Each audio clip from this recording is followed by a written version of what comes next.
Chapter 30. In Chapter 30 of To Kill a Mockingbird, after the doctor ushers everyone out of the room, guides Gaudbu out to the porch. There, Atticus and Sheriff Tate have a discussion about the night's events. Atticus believes Jem killed Bob Ewell in self-defense. Sheriff Tate, however, insists that Ewell fell on his own knife.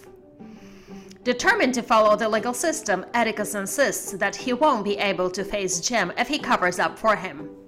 The men go round and round before Atticus realizes the sheriff is trying to tell him Jem didn't kill Bob Ewell.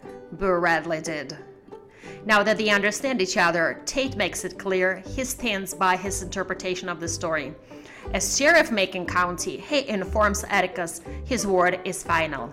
Sheriff Tate realizes before Atticus does that Boo Radley killed Bob Ewell.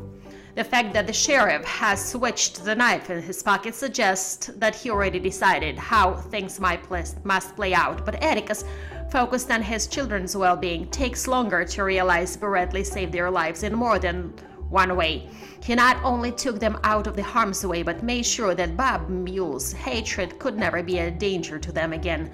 Atticus's strongest qualities are in evidence here: his open mind, his unfailing sense of justice, and his moral code.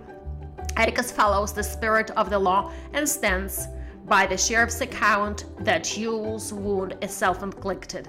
Scout's maturity is evident. She agrees with the sheriff